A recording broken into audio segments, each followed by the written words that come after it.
Shalom Bapak Ibu Saudara yang dikasihi Tuhan, kembali kita berjumpa di dalam ibadah online. Saya percaya setiap kita pasti mempersiapkan hati yang terbaik buat Tuhan untuk menyenangkan hatinya. Sebelum kita memuji dan menyembah Tuhan, mari kita berdoa saat ini. Terima kasih Tuhan untuk keadaan yang kami alami saat-saat ini Tuhan Yesus. Apapun keadaan yang kami mau berkata Tuhan, Engkau Allah yang baik dalam hidup kami. Dan saat ini Tuhan Yesus, kami mau memberikan yang terbaik bagimu Tuhan lewat penyembahan pujian kami. Biar namamu dipermuliakan di atas segalanya Tuhan. Terima kasih Tuhan Yesus, terima kasih. Kami menikmati saat-saat bersamamu Tuhan Yesus. Di dalam satu nama Tuhan yang memberkati kami, yang membuat kami ada sampai dengan detik ini. Di dalam nama Tuhan Yesus, haleluya, amin. Dialah pelita hidup kita, terang bagi jalan kita. Dialah satu-satunya penolong kita. Dialah Yesus Tuhan. Haleluya.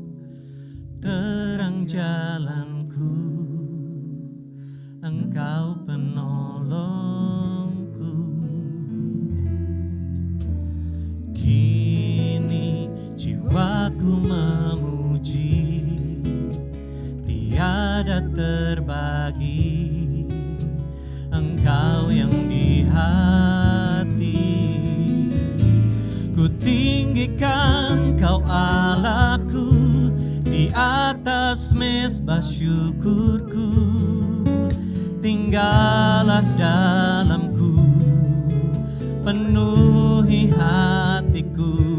Ku agungkan Kau Yesusku, di sepanjang umur hidupku. Nyatakan kemuliaan-Mu saat ku sembah-Mu.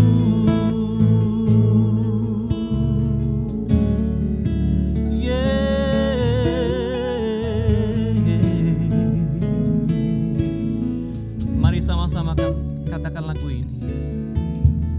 Tuhan pelita hidupku, terang jalanku, Engkau penolongku. Kini jiwaku memuji, tiada terbagi, Engkau yang di hati. Ku tinggikan Kau Allahku, di atas mezbah syukurku. Tinggallah dalamku, penuhi hatiku. Ku agungkan Kau Yesusku, di sepanjang umur hidupku. Nyatakan kemuliaan-Mu, kami tinggikan, ku tinggikan Kau Allahku, di atas mezbah syukurku. Tinggallah dalamku, penuhi hatiku. Ku agungkan Kau Yesusku, di sepanjang umur hidupku. Nyatakan kemuliaan-Mu, kami tinggikan, ku tinggikan Kau Allahku, di atas mezbah syukurku. Tinggallah dalamku, penuhi hatiku. Ku agungkan Kau Yesusku, di sepanjang umur hidupku. Nyatakan kemuliaan-Mu saat ku sembah-Mu. nyatakan, nyatakan kemuliaan, nyatakan Tuhan, nyatakan kemuliaan, oh nyatakan kemuliaan-Mu, nyatakan kemuliaan-Mu, nyatakan sekali lagi katakan nyatakan, oh nyatakan kemuliaan-Mu saat ku sembah-Mu.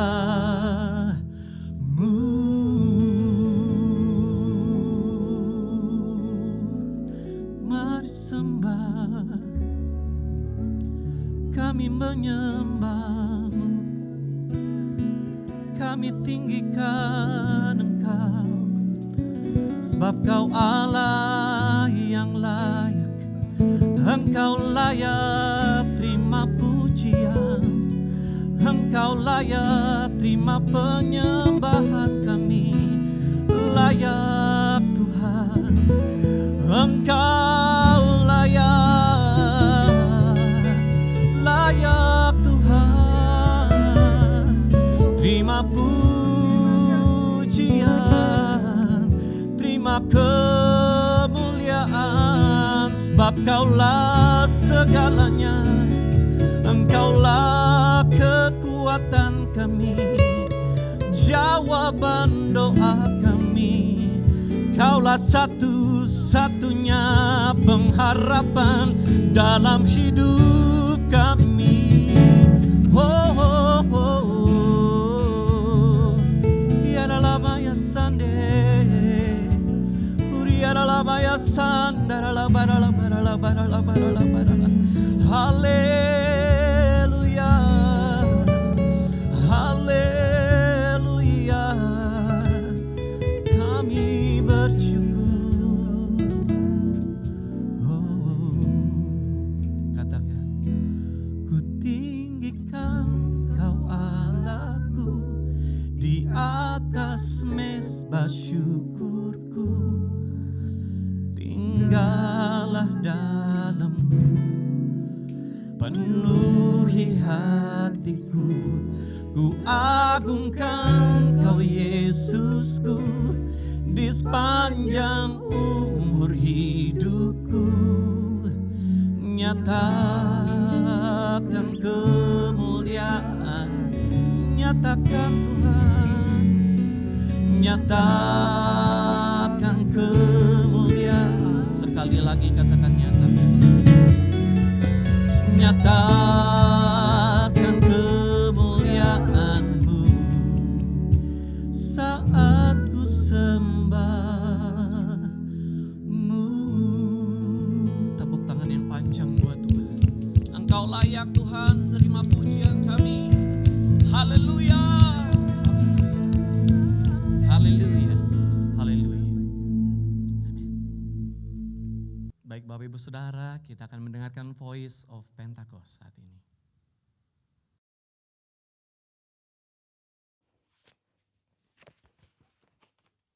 Halo, shalom semuanya.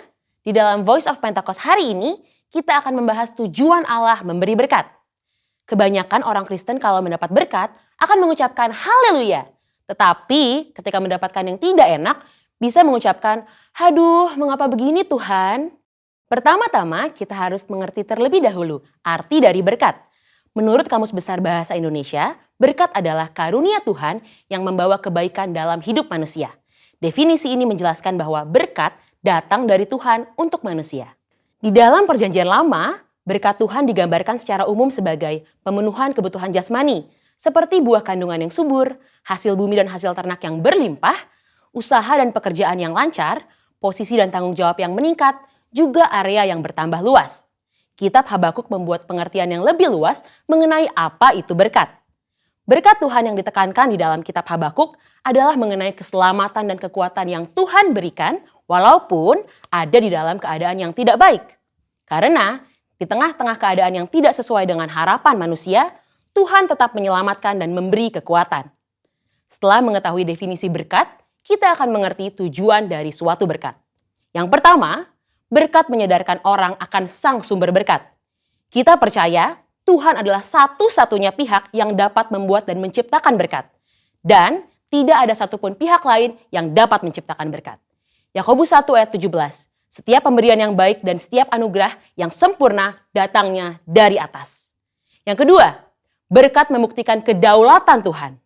Sebagai sumber berkat, Tuhan adalah pihak yang dapat memutuskan dan menentukan kepada siapa berkat itu akan diberikan. Bilangan 23 ayat 20. Yang ketiga, berkat membuktikan pemeliharaan Tuhan. Tumbuhan dan hewan sebagai bahan makanan bagi manusia yang kita nikmati, dan hujan yang turun dari langit untuk memungkinkan hal tersebut tumbuh adalah hasil kemurahan Tuhan bagi pemeliharaan hidup seluruh umat manusia di muka bumi ini. Berkat menunjukkan dan membuktikan betapa baiknya Tuhan bagi umat manusia. Yang keempat, berkat Tuhanlah yang membedakan kehidupan orang benar dengan dunia. Hal yang membedakan antara orang yang bersungguh-sungguh beribadah kepada Tuhan dengan yang tidak adalah mereka akan menerima berkat kekuatan, pemeliharaan, dan keselamatan untuk mengatasi masalah. Maliaki 3 ayat 18, maka kamu akan melihat kembali perbedaan antara orang benar dan orang fasik, antara orang yang beribadah kepada Allah dan orang yang tidak beribadah kepadanya.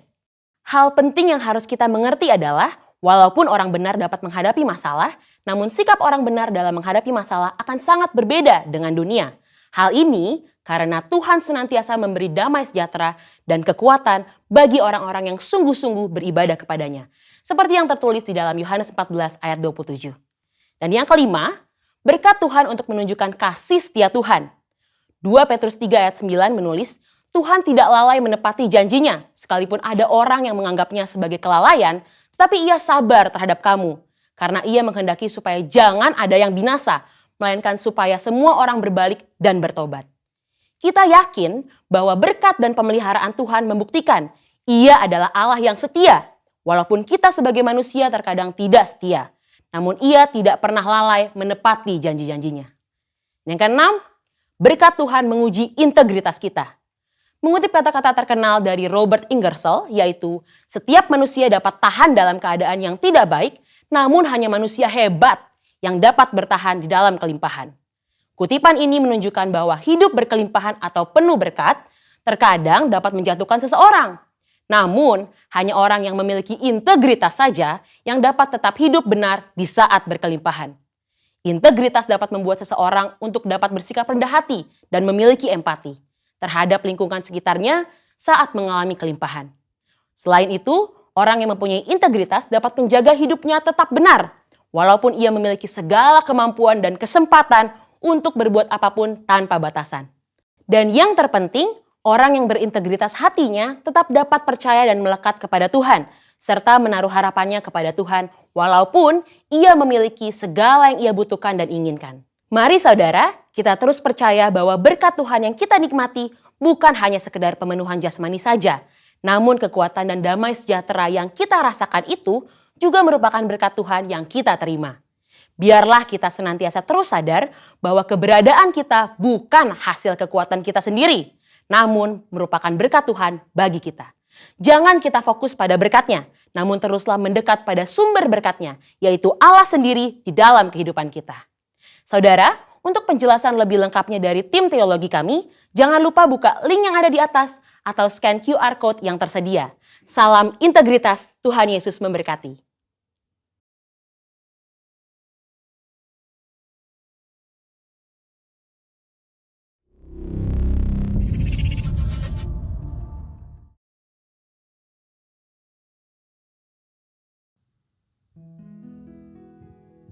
Haleluya, haleluya. Kita bersuka cita saat ini sebab Dia Allah yang memelihara kehidupan kita. Dia Bapa yang mengasihi kita. Haleluya.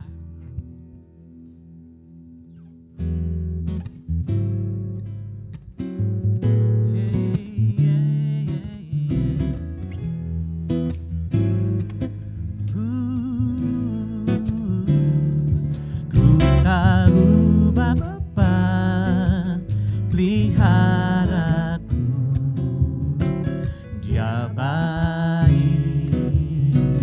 Dia baik,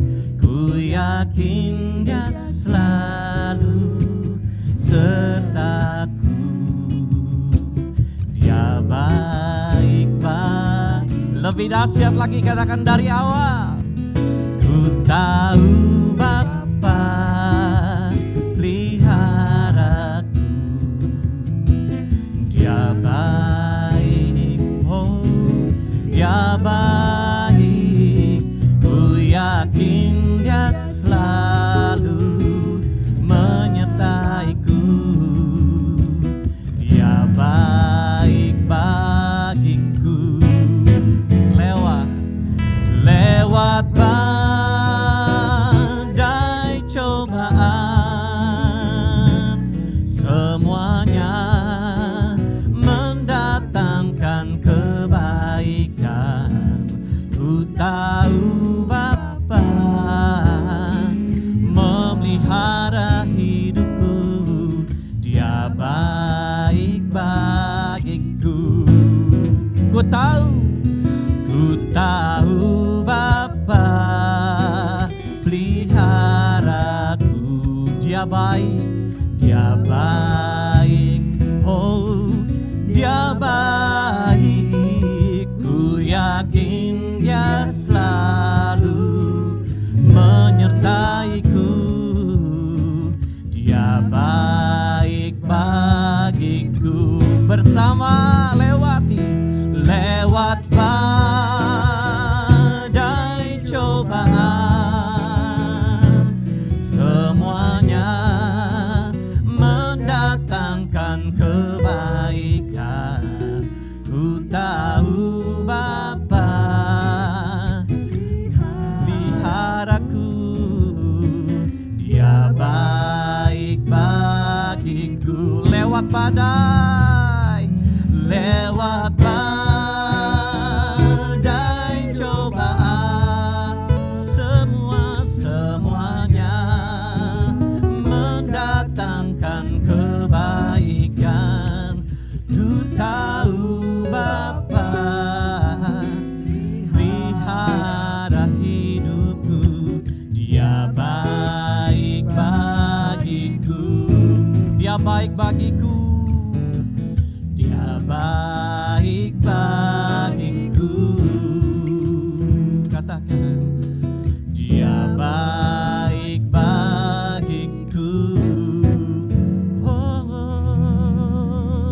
Yang percaya bahwa Tuhan Yesus baik buat kita, lambaikan tangannya. Tepuk tangan yang dahsyat buat Tuhan Yesus. Haleluya, haleluya. Kami berbahagia dan kami yakin Tuhan, Engkaulah satu-satunya jawaban buat setiap kami. Amin.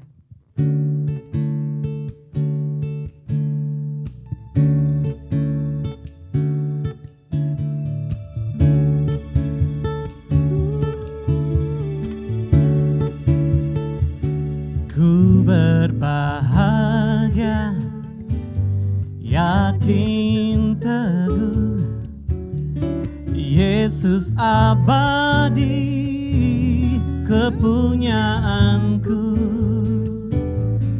Aku warisnya, ku ditebus, ciptaan baru, Roh. Sekali lagi katakan, ku berbahagia. Ku berbahagia, yakin teguh, Yesus abadi kepunyaanku. Aku warisnya, ku ditebus, ciptaan baru, Roh Kudus. Ku bernyanyi, aku bernyanyi bahagia, memuji Yesus selamanya. Aku bernyanyi bahagia, memuji Yesus selamanya. Biar musik menyembah Tuhan. Haleluya. Yeah, yeah.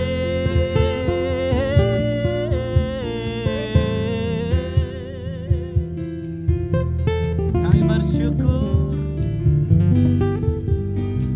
punya Allah yang sepertimu.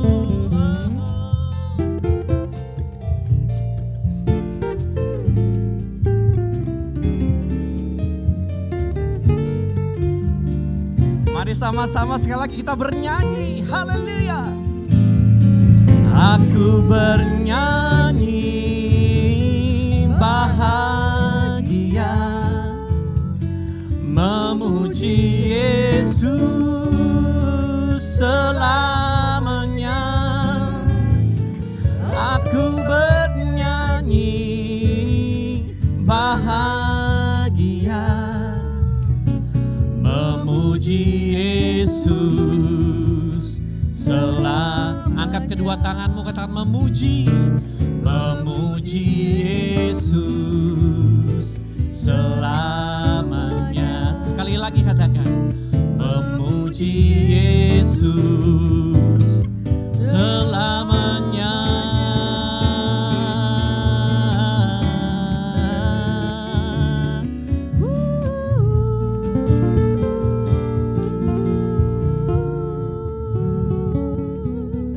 Haleluya.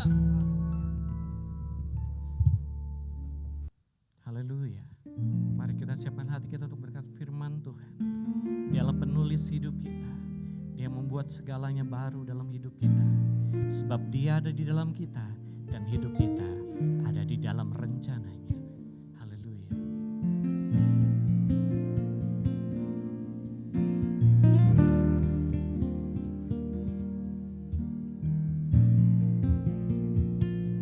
Mari sama-sama katakan. Kaulah penulis hidupku, Kau membuat segalanya baru. Engkau di dalamku dan ku ada dalammu. Tak ada yang mungkin bagimu. Ku dicipta untukmu, untuk membawa harum namamu. Engkau di dalamku dan ku ada dalammu. Kini ku datang mencari wajahmu, mengasihimu selalu dengan segenap hatiku, mencintai seluruh perbuatanmu. Oh, mengabdikan hidupku sesuai rencanamu. Ku mau menyembahmu sampai akhir hayatku.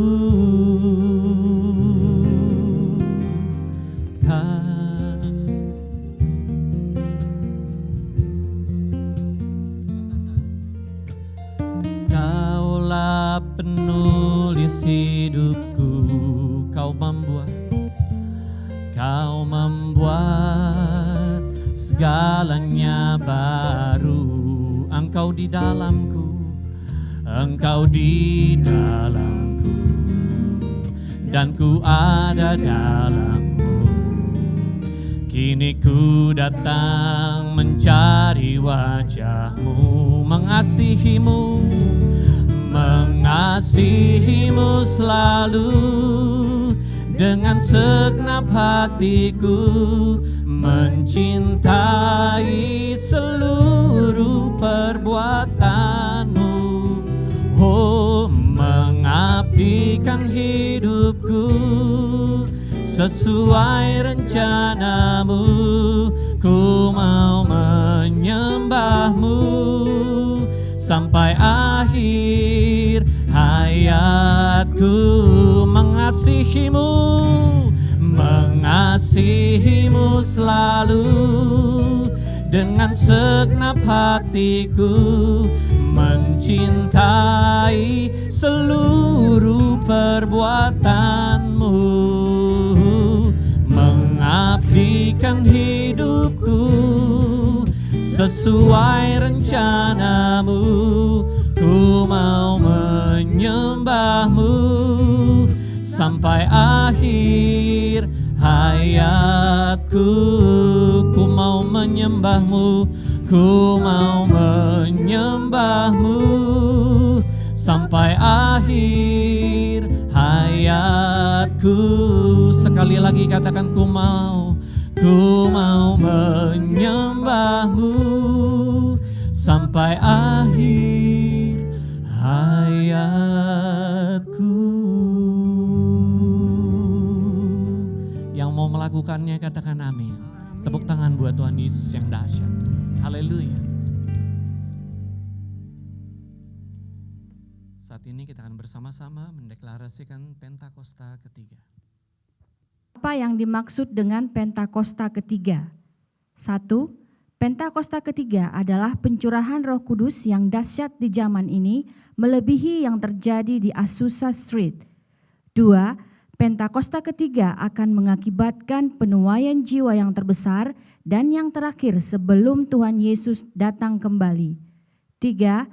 Pentakosta ketiga akan membangkitkan generasi Yeremia, yaitu anak-anak muda yang dipenuhi Roh Kudus, cinta mati-matian kepada Tuhan Yesus, tidak kompromi terhadap dosa, dan akan bergerak untuk memenangkan jiwa. 4. Pentakosta ketiga lahir di Indonesia dan bergerak ke bangsa-bangsa. Gerakan ini dari timur ke barat dan akan kembali ke Yerusalem. 5. Pentakosta ketiga akan memberikan kuasa untuk menyelesaikan. Shalom, saudara-saudaraku sekalian. Pagi hari ini saya ingin membawakan topik yang saya pikir sungguh sangat menarik, yaitu tujuan Allah dalam pernikahan. Pernikahan itu kudus dan sakral di hadapan Tuhan. Itu semua kita tentu sudah jelas ya. Oleh sebab itu perkawinan itu dimaksud sebagai sakramen. Jadi di GBI itu ada sakramen pernikahan. Itulah sebabnya disebut sakramen, karena kita merasa bahwa perkawinan itu adalah menjadi sarana atau alat dari tanda kehadiran Yesus Kristus yang menyelamatkan. Jadi artinya suami menjadi tanda kehadiran Kristus bagi istrinya. Dengan demikian perkawinan disebut sebagai gambaran akan kasih Kristus sebagai mempelai pria dan gereja sebagai mempelai wanita. Hubungan yang kekal, hubungan suami istri, inilah yang bisa menggambarkan hubungan yang mesra, yang saling mengasihi, dan hubungan yang romantis antara Tuhan Yesus dan gerejanya, yaitu antara Tuhan Yesus dan kita semua. Ini tentu bukan hubungan persaudaraan atau hubungan antara orang tua dan anaknya atau hubungan persahabatan, tetapi hubungan yang lebih dalam dari semuanya itu, yaitu hubungan suami istri. Begitu dalamnya sehingga Yesus berkata di ayat Matius 19 ayat 6 bahwa suami istri itu bukanlah dua tetapi satu. Ya. Matius 19 ayat 6 berkata, demikianlah mereka bukan lagi dua, melainkan satu.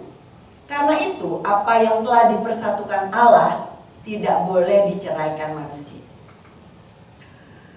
Pernikahan adalah suatu ikatan janji kudus yang diucapkan seorang pria dan seorang perempuan di hadapan Tuhan dan manusia. Sebegitu seriusnya, bahkan Alkitab menuliskan bahwa apa yang sudah disatukan Tuhan tidak boleh dipisahkan oleh manusia. Karena pernikahan itu bukan manusia yang memprakarsainya, tetapi Tuhan. Sehingga manusia sebenarnya tidak punya hak untuk memutuskan untuk bisa bercerai. Kebenaran ini tidak boleh ditawar-tawar oleh siapapun juga. Namun semua itu harus dimulai dengan maksud dan tujuan yang murni dan suci. Harus diakui pernikahan bukanlah hal yang mudah untuk dijalankan. Oleh sebab itu Tuhan memberikan tuntunan lewat firman-Nya. Kalau kita lihat di Kejadian 2 ayat 15. Ya. Tuhan Allah mengambil manusia itu dan menempatkannya dalam Taman Eden untuk mengusahakan dan memelihara taman itu. Manusia itu adalah Adam yang diberi tanggung jawab oleh Allah untuk mengusahakan taman itu. Jadi kalau kita lihat di sini bahwa seorang laki-laki harus bekerja, harus mengusahakan Taman Eden, itu adalah perintah Tuhan. Dan saya percaya jika Tuhan yang berfirman, Dia juga yang akan memberi kemampuan dan yang akan menyempurnakan. Yang penting kita mau taat dan tunduk kepada firman Tuhan. Maka Tuhanlah yang turut bekerja dalam segala hal untuk mendatangkan kebaikan. Kejadian 2 ayat 17. Tetapi pohon pengetahuan tentang yang baik dan yang jahat, janganlah engkau makan buahnya. Sebab pada hari engkau memakannya, pastilah engkau mati. Ini perintah Tuhan kepada Adam sebelum Hawa diciptakan. Jadi Adam harus memperhatikan perintah itu dengan seksama, dengan hormat, dengan takut, dan dengan gentar. Juga dengan tunduk dan taat. Sehingga perintah itu tertoreh di lubuk hatinya, tergores di lubuk hatinya. Tidak disepelekan atau tidak boleh dipandang enteng. Tetapi apa yang terjadi? Adam melanggar perintah penting itu. Karena Hawa, istri Adam, terpengaruh oleh ular, membuat Adam tidak bisa mengendalikan keadaannya lagi. Sehingga ia juga ikut memakan buah terlarang itu. Pertanyaannya, apakah begitu mudah untuk memperdaya Hawa? Berapa lama Hawa bergaul dengan si ular? Sehingga semakin lama, semakin dia mempercayainya. Bahkan melupakan peringatan suaminya sendiri. Saya percaya pasti bukan dalam waktu yang singkat. Kemungkinan ini memerlukan waktu yang sangat lama. Karena tidak tertulis berapa lama Adam dan Hawa berada di Taman Eden dan kapan Hawa bertemu dengan si ular. Tapi hal ini bisa saya pastikan, untuk seseorang bisa mempercayai orang lain, haruslah mereka menjalin hubungan yang cukup lama. Jadi dengan waktu yang sangat lama, Hawa bergaul dengan sang ular tanpa keberadaan Adam. Jadi Adam sebagai suami tidak ada di sampingnya. Sehingga Hawa berjalan tanpa pengetahuan, tanpa koreksi yang seharusnya diberikan Adam kepada Hawa. Sebagai seorang suami atau kepala keluarga, seharusnya Adam berkomunikasi dengan Hawa setiap hari untuk memberikan masukan-masukan, mengingatkan semua perintah Tuhan. Tetapi kelihatannya Adam mempunyai kesibukannya sendiri, urusannya sendiri, ya kan? Kemungkinan besar Adam tidak pernah mendengarkan keluh kesah istrinya. Atau lebih akurat, tidak mendengarkan dengan seksama. Maksudnya apa? Mungkin sambil baca koran, atau sekarang mungkin bukan baca koran ya, tapi mengecek handphone, balas WA, dan tidak atau kurang memperhatikan Hawa. Sehingga semua hal yang didapat oleh Hawa disimpan untuk dirinya sendiri dan tidak diceritakan kepada Adam. Jadi jika kita perhatikan kejatuhan Adam dan Hawa, ini sangat mungkin sekali, kalau menurut pendapat saya, terjadi karena kurang komunikasi antara Adam dan Hawa, atau kurangnya waktu mereka bersama-sama. Sehingga sebagai seorang suami, Adam tidak mengerti apa yang dibicarakan sang ular kepada Hawa. Ya, ini peringatan juga bagi para suami yang suka pergi-pergi sendirian meninggalkan istrinya. Kemungkinan istrinya tidak bisa protes. Tetapi sudah pasti mereka akan mencari teman untuk berbicara. Dan pastikan bahwa itu bukanlah sang ular yang bisa membawa bencana bagi kehidupan Anda berkeluarga. Kejadian 2 ayat 18, Tuhan Allah berfirman, "Tidak baik kalau manusia itu seorang diri saja. Aku akan menjadikan penolong baginya yang sepadan dengan dia." Di sini Tuhan berfirman untuk istri-istri untuk bisa menolong suami-suaminya dalam segala keadaan. Dalam mengusahakan taman Edennya, bekerja sama, saling membantu dan menolong. Bukan menggurui atau memberi kritikan-kritikan. Tetapi membantu dengan tulus dan ikhlas dan tetap tunduk kepada suami sebagai kepala keluarga. Kejadian 2 ayat 24, sebab itu laki-laki akan meninggalkan ayahnya dan ibunya dan bersatu dengan istrinya sehingga keduanya menjadi satu daging. Allah menciptakan Adam terlebih dahulu baru kemudian Hawa. Allah sendiri yang membawa Hawa kepada Adam. Allah sendiri yang menentukan bahwa mereka akan dipersatukan dalam satu ikatan yang suci.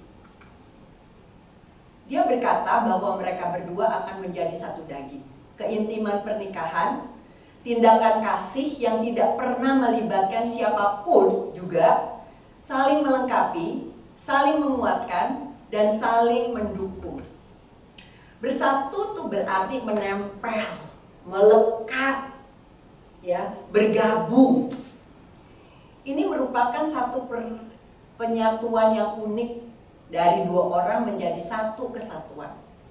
Tuhan menciptakan dua jenis manusia yang berlainan bukan saja untuk bersatu dalam satu keluarga secara fisik, tetapi juga secara emosional, spiritual, intelektual, financial, atau apapun juga.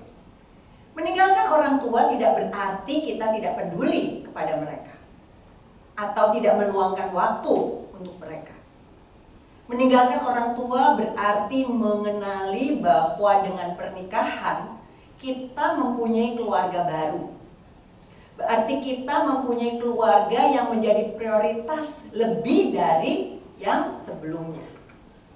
Dengan kata lain, kita menemukan bahwa perintah untuk meninggalkan ayah dan ibu dengan tujuan untuk bersatu dengan pasangan kita, itu adalah suatu komitmen untuk menjadi satu, yaitu satu pandangan, satu pendapat, dan satu keputusan.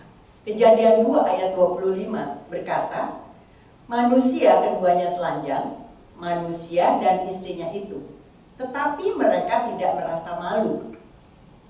Telanjang mencerminkan keterbukaan, tidak ada yang ditutup-tutupi, ketulusan, apa adanya, dan kekudusan. Karena mereka hidup dengan damai sejahtera, dengan mengenai pakaian kemuliaan Allah. Jadi begitu mereka jatuh dalam dosa, pakaian kemuliaan mereka hilang. Jadi terlihatlah kesadaran mereka bahwa mereka itu telanjang dan menjadi malu.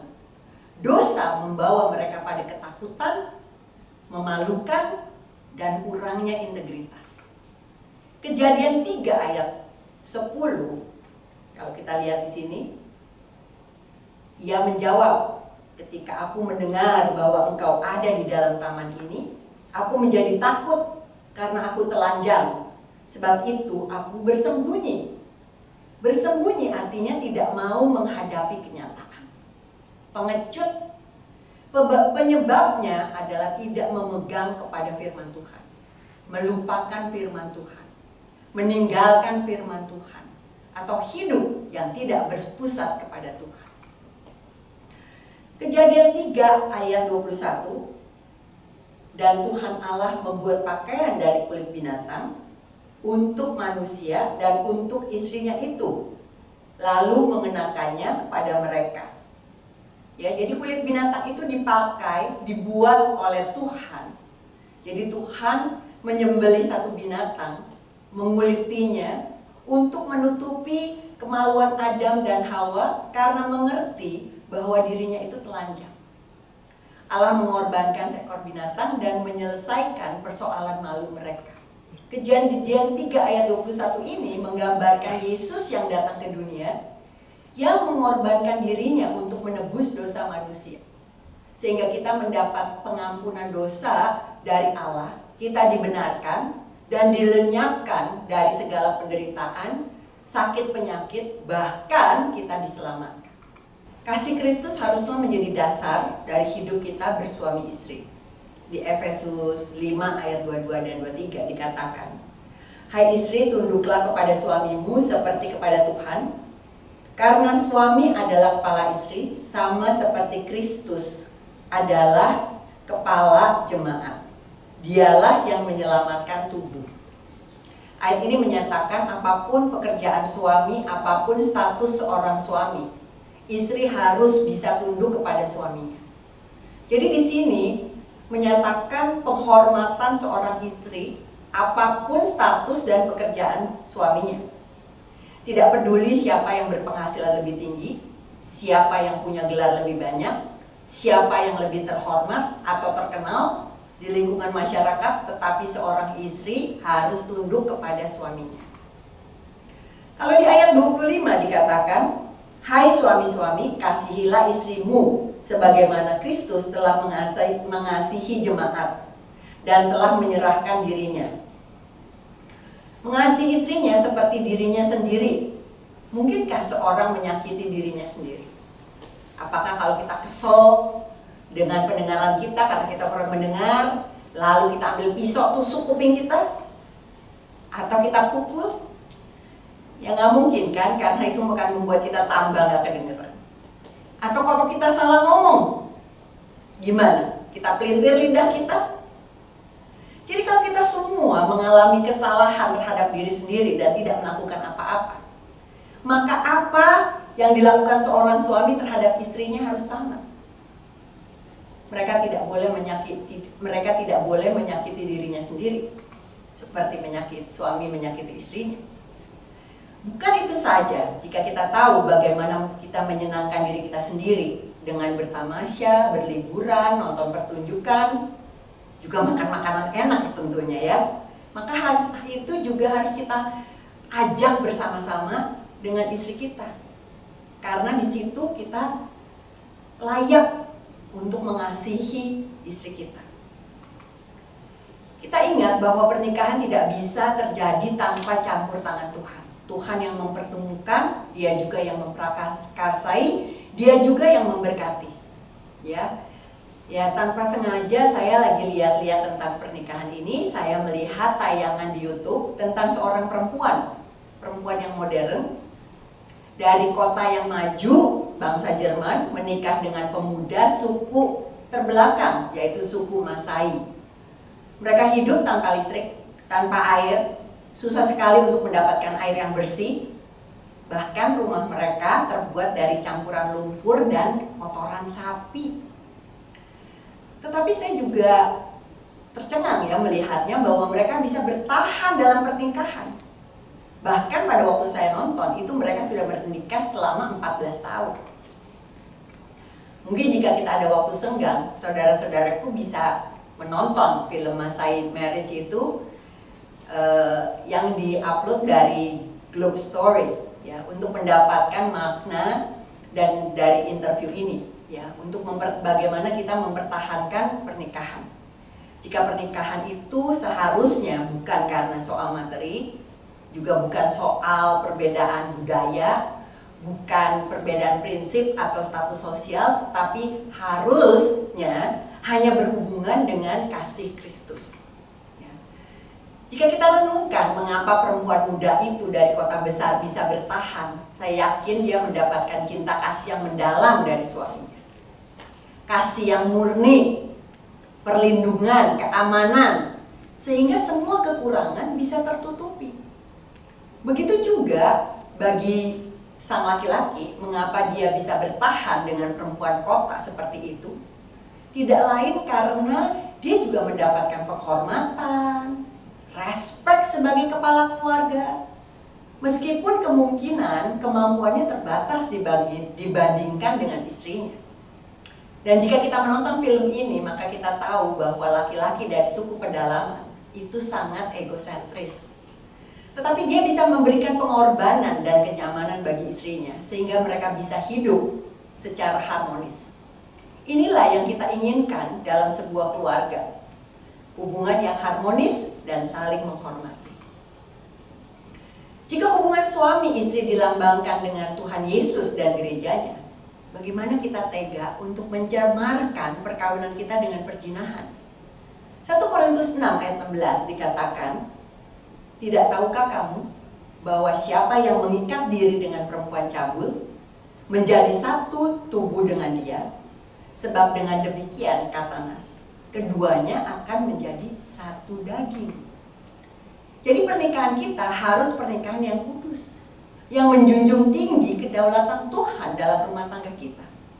Kita harus bisa menutup segala kemungkinan di mana perzinahan itu bisa terjadi. Imamat 20 ayat 10 dikatakan, bila seorang laki-laki berzina dengan istri orang lain, yakni berzina dengan istri sesamanya manusia, pastilah keduanya mati, baik laki-laki maupun perempuan yang berzina. Perzinahan itu, jadi kalau kita baca dari ayat itu, perzinahan itu hukumannya mati. Ya mungkin pada saat ini banyak orang berzina tapi nggak mati ya. Jadi kalau kita lihat, mungkin nggak mati jasmani, tetapi yang jelas adalah mati secara rohani.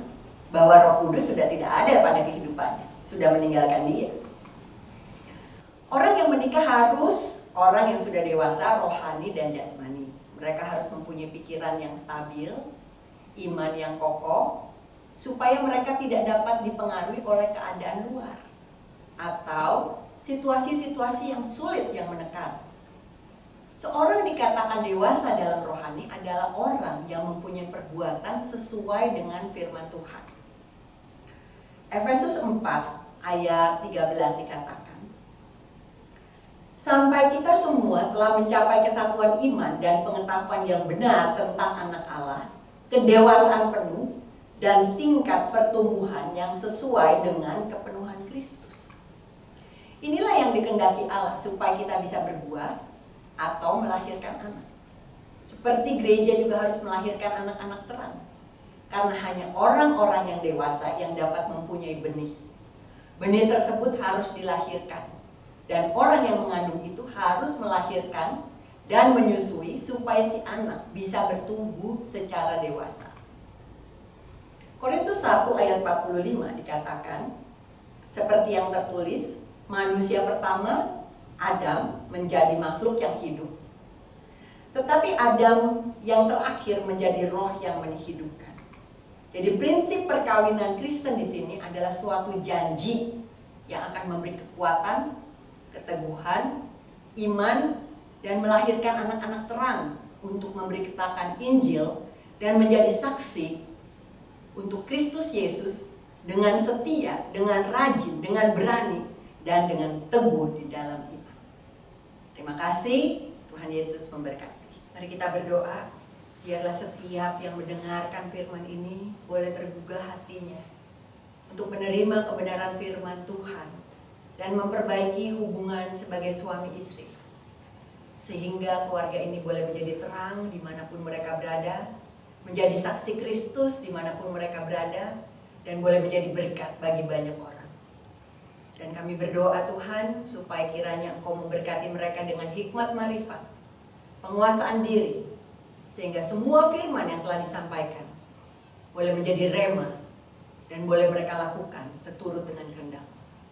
Terima kasih ya Bapa, biar semuanya untuk kemuliaan dan keagungan nama-Mu saja. Hanya di dalam nama Tuhan Yesus Kristus kami berdoa dan ucap syukur. Amin.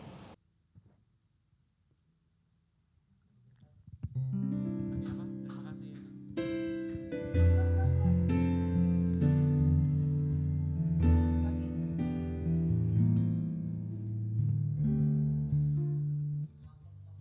Ya.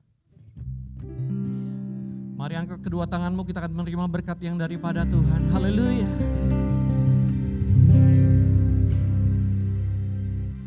Terima kasih Yesus, Yesus. Terima kasih karena anugerah-Mu buat hidupku sekarang. Ku mau memuji-Mu selamanya.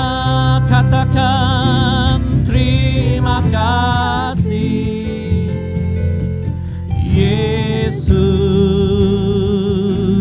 Yesus, terima kasih karena anugerah-Mu buat hidupku sekarang.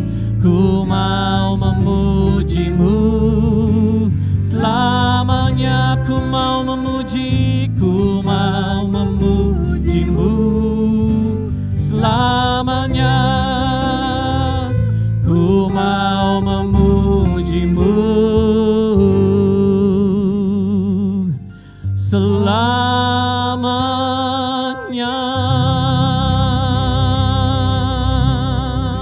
Haleluya.